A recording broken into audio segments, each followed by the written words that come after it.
everybody, Shawn Hammond with PremierGuitar.com. We're at McPherson Guitars today, talking to Matt McPherson about these beautiful guitars you see behind us, and we're going to take a look at the factory later. But first, we're going to talk to Matt about what got you into guitars and building guitars and all that. So I guess take us back as far as you feel is necessary to tell the true story of McPherson. This is actually a funny story. I mean, this was in the 1970s, and I was watching Johnny Carson one day, and there was a Japanese guy on there who was singing like Johnny Cash, and he was actually really, really good, and he was playing a guitar, and when Johnny Carson interviewed him afterwards, he says, "By the way, I understand you made your guitar." And so not only was this guy a good singer and performer, he had made his own guitar too, and he had really done a nice job, and it looked really, really professional. I thought, man, I want to build a guitar someday. So that's actually kind of where the seed started, believe it or not. How old were you then? Oh, I was probably right around 18, yeah, at the time. So you already played guitar at that point, but it just had never occurred to you, like, hey, I could build them too. It's like, oh yeah, that's right. People do build these things, don't they? What was your background up to that point? Had you been building other stuff with, as a woodworker or anything? Or Sure. I'd been building bow and arrows, archery bows. Specifically, I had done some recurves, which would be a little bit more modern, but had actually started getting into building what was called compound bows at that time. And so they were kind of the new exciting wave in archery. And so I got involved in that and had been building compound bows. And this is just another stringed instrument. People say, hey, how do they relate? Actually, bow and arrows and stringed instruments, as far as guitars and that, they're really just stringed instruments. I'm quite certain that the first stringed instruments probably were a bow and arrow. And they had to eat before they played music, right? So probably they had a bow and arrow, and they just sat around and they were plucking it just one day, and they noticed it made a sound, and somebody probably at that point then set it on a hollow log or set it on a kettle or whatever, pushed down on it and plucked it and realized it amplifies. Yeah. So there has to be a box and strings and all that attached to a volume of air that will actually amplify. And when you started out building guitars, I guess two questions, which will be pretty involved to answer, I'm sure. But did you go, okay, what bow know-how can I tap into with this, or did you just start from the ground up? Okay, I got to read some books about the interior construction and stuff like that, or both. I kind of did all of the above. I'd always been very interested in archery bows from a very early age. I was always shooting archery, and I've always loved music. And our family was musically inclined, and so I played guitar. So I remember thinking, well, I've been building bows, and in archery, I've been a specialist in one of the specialist areas that I've dealt with in archery is making bows shoot smoother and quieter. Mm-hmm. So I've learned how to dampen vibration. So if I know how to dampen vibration, that means if I really truly understand the mechanics of that, that means if I turn it around, if I reverse actually the 180 degrees of that means I should be able to know how to make things ring. So I decided to use the reverse of making bows, because a bow you want it to shoot and you want it to just stop vibrating right away. So that it can transfer all of that energy into shooting the arrow forward. Plus some of it is just the experience of shooting it. If it's not shaking a lot, if it just feels really smooth, it's less distracting as an archer. But then when I put it in a guitar, of course, the opposite, design things into the guitar that would make it ring longer. What are some examples of those things that you felt like, okay, I'll just do basically the reverse of what I do with a bow? Well, some of the things are, as an example, we have cantilevered neck. If you look at the neck, it's actually not touching the top. And so when you go like that, you can see that it's not touching the top, which lengthens the soundboard, right? Also by moving the sound hole from the center section, which a sound hole is just a port. It's just a low frequency port is all it really is. So when you have a sound hole in the center, what you're really doing is shortening your soundboard to about that long, from there to there. Sure, some of the vibrations travel around, but it's not that easy for it to go around as it is just to go straight down through the soundboard. So by us moving the sound hole to the side where there's less potential for it to vibrate anyway because it's stiffer, right? Where it's connected, it's stiffer. And then leaving the central section the flexible area of the guitar able to move all the way up to where the neck is attached. Now we've effectively made a much longer soundboard. Knowing that, also, I remember I wasn't the greatest student in the world because I was always dreaming, but I remember in grade school hearing, for every action there's an opposite and equal reaction, and heavier mass takes more energy to put it into motion, but once it's put into motion, it has a tendency to want to stay in motion. Some of these things, those are the times I'd kind of come out of my little coma. I'd go, hey, wait a minute, now that makes sense. And so I would apply a lot of those things with the guitar. So effectively what we've got is a larger soundboard. A larger soundboard, which is what's cool about that, is it's like a grand piano. Grand piano has a large soundboard. So you can play a grand piano softer or louder than a standard piano, because since it's heavier, it takes more energy to get it going. So you can play soft and it'll play soft because the top is heavy. But when you just really grind on it or really get into it, because it's a large soundboard, it can handle the energy. So what we end up with is a guitar with a wider dynamic range, just like a grand piano has a wider dynamic range. So that's just some of the things that we've done. Cool. Now, I'm definitely not an expert on the history of different structural developments with acoustics, but I mean, cantilevered fretboards existed before that, right? I don't know what the earliest examples of those would be, but were you aware of that? Or well, I was aware of it on violins, aware of it on a little bit on jazz guitars, but they weren't completely cantilevered, but like violins were. And I noticed that, hey, violins, they're cantilevered all the way. So you actually have a complete top exposed, and cellos and violas and all that. And so that if you were to actually glue that fretboard to the top, that you would actually take away a lot of the dynamic frequency response. You would deaden it. Mm-hmm. What were some of the books that you consulted, or where did you gather some of the other guitar building knowledge from? Well, I got to be honest with you, I don't remember the names even very well. That was think about it, 1980. Wow, that was 33 years ago, right? So a long time ago, but I think Irving Sloan was one of them, and there was an Oppenheimer who had written a book on classical guitars. And so I had kind of studied both the classical guitar build and also the steel string guitar builds of those two guys. And also I had bought guitars and cut them apart. I'm famous for breaking things just to see what they're made out of. But you really, one of the things I didn't want to do is reinvent the wheel. I didn't want to spend all my life and all of a sudden come out of a hut and say, look what I've done, I've invented a wheel. So what I look for is I look to see what has already been done and what maybe can be improved on. Do you remember which of the items you read about in Oppenheimer and Sloan's books that you're like, okay, I'm going to stick with that? And which things from early guitars that you took apart that you decided to stick with, and which ones you decided to depart from other than what we've already discovered? Well, you know what? I built a lot of different types of guitars, checking different things out, checking the different bracing patterns out, the different types of woods used in it. They all gave me ideas. I guess I would say they kind of all gave me starting points. I really don't do it like any of them do it, but they were starting points for me to say, okay, I don't have to reinvent this, right? And so I started from there, and then I used a lot of the many years of engineering archery, understanding structural engineering, understanding composites, which I know really deeply because of the archery products that we're into, that understanding just how those things work with each other, and resins and all that kind of stuff. So I was able to start formulating ideas. The bottom line is what you want to do is you want to build something that when you hit it, that it reproduces the sound as accurately as possible. That's how I see it. Many standard guitar designs sound kind of boxy, which to me was never attractive sounding. I wanted something that sounded a little less boxy and just richer sounding. Really open and just breathes, and something that seems like it's putting more energy back than you're even putting in. I've had people say it that way.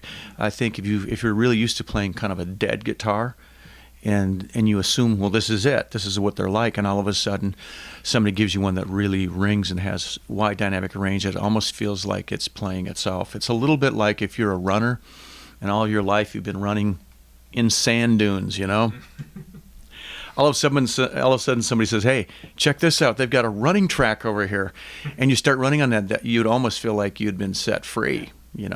Well, I think everything that we observe in life becomes a part of how we, do life. And so I looked at everybody's stuff again. I didn't want to reinvent the wheel. And so I looked at how everybody was building their necks and that. I mean, there's a number of different ways that people attach their necks. There's a number of different ways of how they build their necks, or the truss rods and that. So I looked at all those things first, but took it from more of just a pure engineering standpoint. Hey, what I want to do is, as an example, the neck on our guitars are incredibly rigid, because I know that if this neck is vibrating, it's producing energy, but non-sound-bearing energy. So it's actually sucking energy from the strings. So it was things like that I noticed on guitars that had really limp necks, that didn't have very good truss rods. They were much deader sounding. You could do kind of cool little bending notes on it, but that wasn't really what I was after on an acoustic guitar, So I noticed that if we took and added all these things together, that it became additive. In other words, a stiffer neck. Typically, we have the heavier full-size keys up here. Even that can make a difference in the sense of low-end bass response, because again, something that's heavy is harder to put into motion. So therefore, it's easier for the energy to end up in the top. And so we did a number of tests on even the weight of the keys. Even though some of the guitars we build will have the lighter weight keys, it definitely does change the sonics of it, and it makes it a little bit less deep or low end. How much did the early designs you did back then resemble what you're doing today? Like from here, I can see through the right. port and see that you're doing like these 3-piece lateral braces that are like 3 pieces laterally, which is pretty uncommon. Mm-hmm. So like how much did it evolve from the very first few designs to now?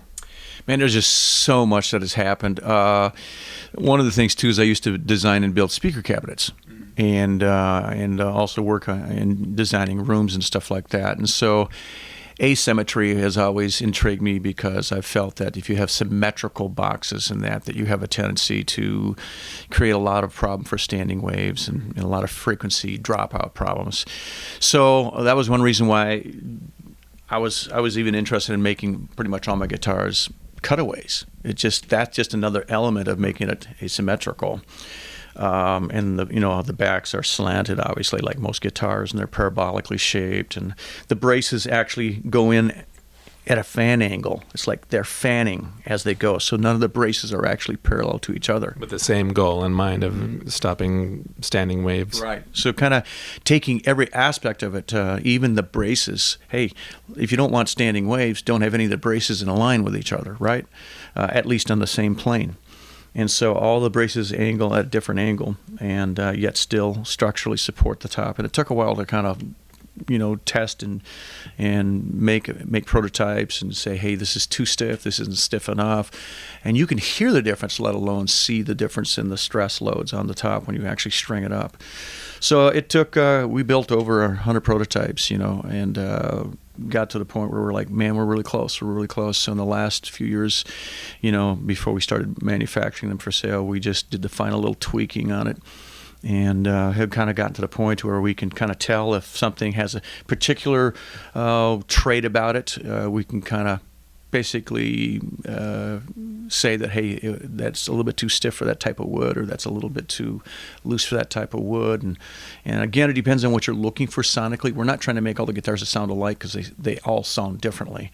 Mm-hmm. What we want free-sounding guitars that when you look inside of them, they look like they grew that way. It's that clean, What is the bracing like under the top? Is it fanned out in a similar manner to the back, or is that what you were actually referring to earlier? Is the top bracing? Yeah, the top bracing is one of the things I found out is I remember thinking, you know what?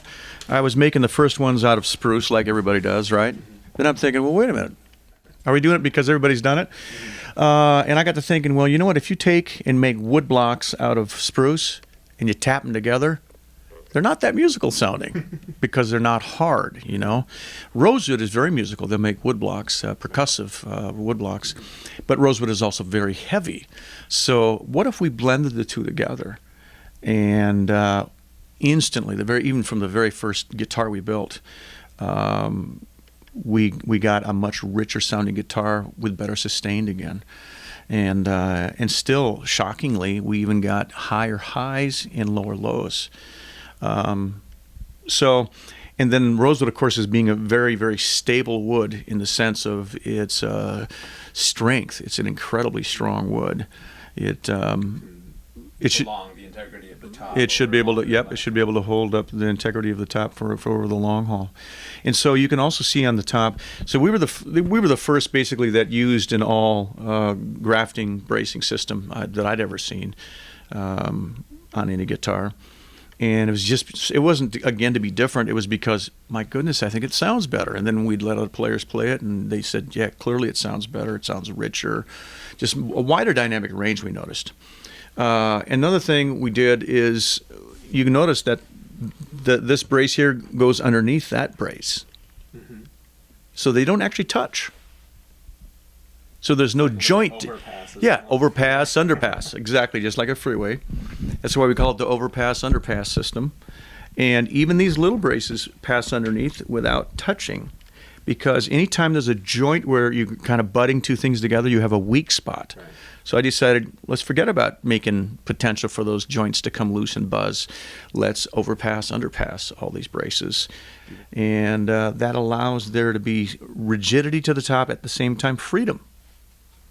Is this a standard pattern for all of your models, or this would be typically what would be called a full bracing pattern? These two braces here, you see that they run this way. If it was a standard, it wouldn't have this dark white in there. It would just be the spruce, the flat spruce area. But a full kit has actually got these braces in here. Now what that'll do is that'll give us just a little bit more punchy mid-range and a little bit more of a bump in the middle. So these two contribute to a brighter, more brilliant, modern sound. Yep, you'll get a little bit more of a bump in the mid-range. All right, so Larry went and got us another example of what you were just talking about, the standard bracing pattern. This is the standard bracing pattern, which has 4 main braces. 1, 2, 3, 4, and these are secondary minor braces. They're flat. They're maybe only 100 thousandths high or something like that. It's spruce, running in that pattern.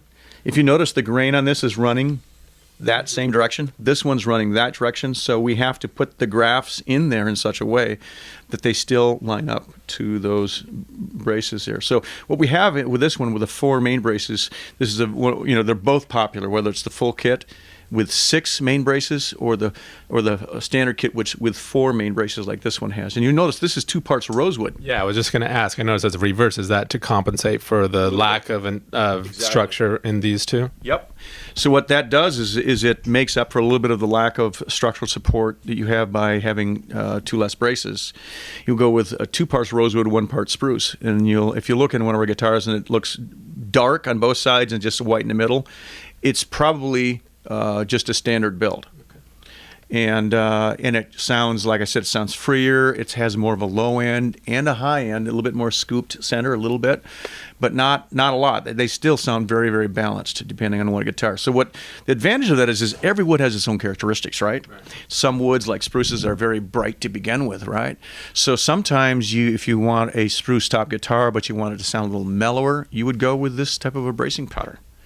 If you want it to stay bright and punchy, you would go with a full kit with 6 main braces and go with a spruce top. So kind of all depends on what you want. We can if you just let us know, hey, this is kind of what we're after, this is our style, we can usually guess about what you're going to want. And so it's fun to know that we do have kind of a recipe, and it's fun to see that it turns out pretty much the way we think it will when we put them together. Now, is each build custom? Or some are custom, but some are typical builds that we've done that we know are just successful. Like the redwood rosewood here. That's just been a huge popular. Redwood has a tendency to be very woody sounding. Very, I like to compare it to like Michael Bolton compared to Celine Dion. So if you like a lot of overtones, you would pick something more like the redwood. If you like it a little bit more pure, a little bit more punch cut through a mix, you would get probably more like the spruce. So it all depends on what you're after. We can kind of make it do what you want. If you talk to a piano player, most piano players would prefer to play on a really, really well-made grand piano. not an upright piano, not an upright piano. And so we liken these to more like a grand piano in the sense of that more of the energy is ending up, moving this whole body. And what ends up happening is it becomes more stereophonic. If your sound is coming off a very small area, they sound more mono. Okay, if the sound, because we have a longer soundboard, is traveling around more of the guitar, you have these different time signatures where the sound is coming to, and so it ends up sounding more stereophonic. And so there's just so much about the guitar that I would have to take it in steps. I couldn't do everything all at once and say, "Oh, it sounds good," because then I didn't know what happened, what came first, the chicken or the egg, right? So I had to kind of one thing at a time, one step at a time, change things, and till we got to something where when we hit it, it rings.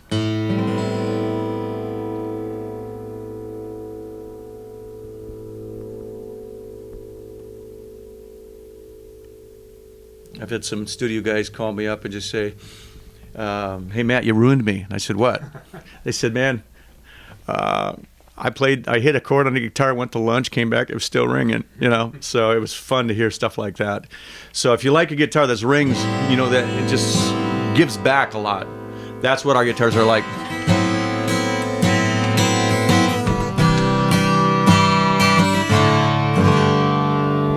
And then if you want to play soft, like finger picking, real gentle.